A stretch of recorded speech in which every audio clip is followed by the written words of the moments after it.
Assalamualaikum warahmatullahi wabarakatuh. Perkenalkan, nama saya Adi Kurniawan. Pada video kali ini, kita akan mempelajari mengenai materi perulangan secara umum. Langsung saja, yang pertama, apa itu perulangan? Dalam dunia pemrograman, perulangan atau yang biasa disebut juga dengan looping merupakan kemampuan untuk melakukan suatu proses secara terus-menerus sebanyak ratusan, bahkan jutaan kali tanpa mengalami kesalahan maupun kelelahan. Contohnya, coba kita bandingkan ketika kita tidak menggunakan algoritma perulangan. Misalnya, ketika kita ingin menulis angka 1 sampai 5, kita akan menulisnya seperti ini. 1, 2, 3, 4, 5. Sampai ini sangat mudah, bukan? Namun bagaimana jika kita menulis angka 1 sampai 10.000? Kemudian kita menggunakan cara yang sama, yaitu 1, 2, 3, 4, 5, dan seterusnya. Mungkin kita hanya akan bisa mencapai angka 8.900. Kemudian setelah itu kita akan kelelahan dan tidak dapat lagi melanjutkannya. Atau bisa jadi kita melakukan kesalahan, yaitu melupakan angka antara 1 sampai 10.000 ini. Misalkan kita lupa untuk menulis angka 99,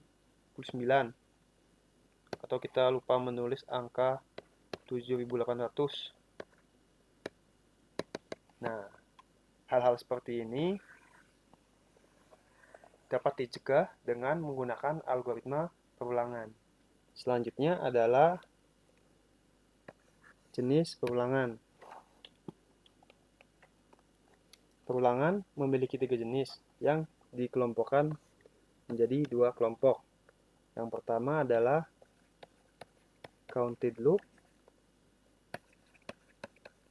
dan uncounted loop. Apa sih counted loop dan uncounted loop itu? Yang pertama, counted loop merupakan perulangan yang jumlahnya telah diketahui sebelum perulangan tersebut dijalankan. Sedangkan uncounted loop itu merupakan perulangan yang belum diketahui jumlahnya ketika perulangan itu dilaksanakan.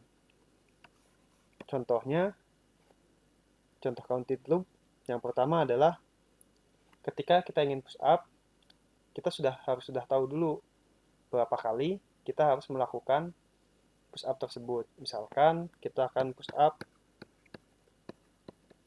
10 kali atau 20 misalkan. Sedangkan jika uncounted loop, push up akan dilakukan hingga kelelahan.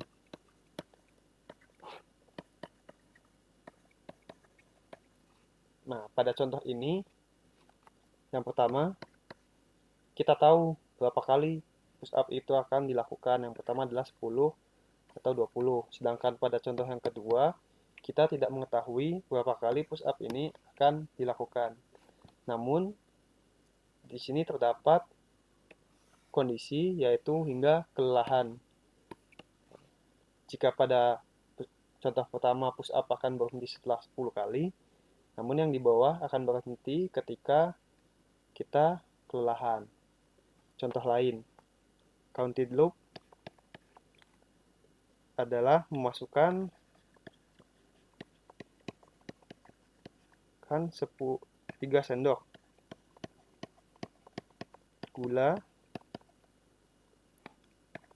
ke dalam gelas.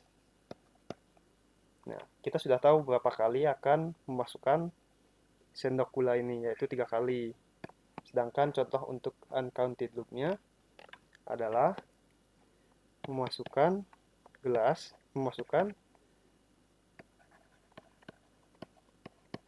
gula hingga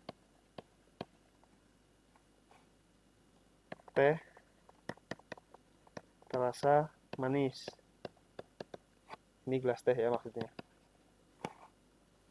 Jadi di sini kita tahu kita akan mengulangi proses memasukkan gula sebanyak 3 kali, sedangkan di sini kita tidak mengetahuinya akan berapa kali memasukkan gula. Bisa jadi 2 kali atau bisa jadi 5 kali. Yang pasti perulangan ini akan berhenti ketika tehnya sudah terasa manis. Counted loop yang termasuk ke dalam counted loop adalah perulangan for, sedangkan yang termasuk ke dalam uncounted loop adalah perulangan while dengan do while.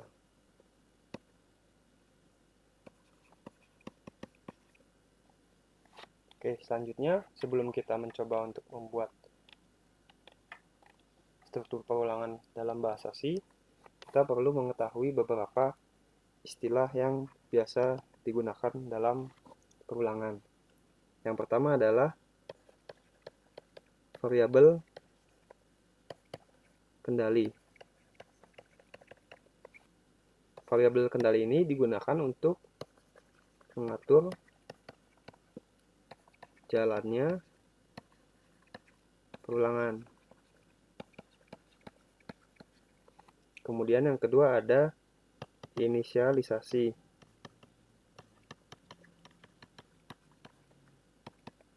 Nah, inisialisasi ini merupakan proses pemberian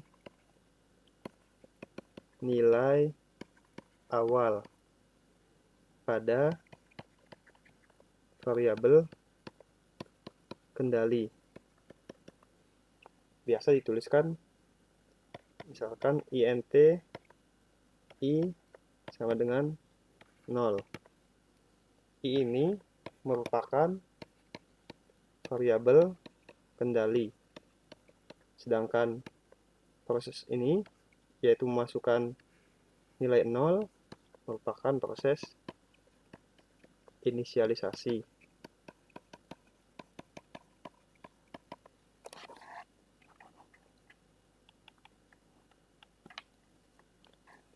Oke, selanjutnya ada istilah kondisi. Kondisi ini merupakan bagian atau proses pengecekan syarat yang digunakan dalam perulangan. Biasa ditulis seperti ini. Misalkan I kurang dari 10. Nah, jika I sama dengan 9, maka perulangan akan dilanjutkan. Namun jika I bernilai 10, maka akan dihentikan.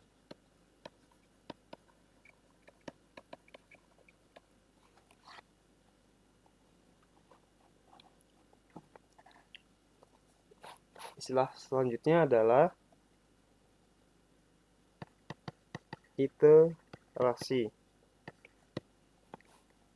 Iterasi merupakan proses perubahan nilai dari variabel kendali. Biasanya kita temukan adalah I++ atau I min-min. Mengapa proses ini diperlukan? Karena jika kita memasukkan nilai pada proses inisialisasi, misalkan kita masukkan I sama dengan 0. Sedangkan dalam perulangan, kita tidak mengubah I ini, dan kita memberikan kondisi I kurang dari 10. Karena kita tidak memiliki iterasi, maka I-nya akan terus bernilai 0, sehingga perulangan akan berjalan tak hingga. Oleh karena itu, kita perlu memahami apa itu variabel kendali, kondisi, kemudian iterasi, dan inisialisasi.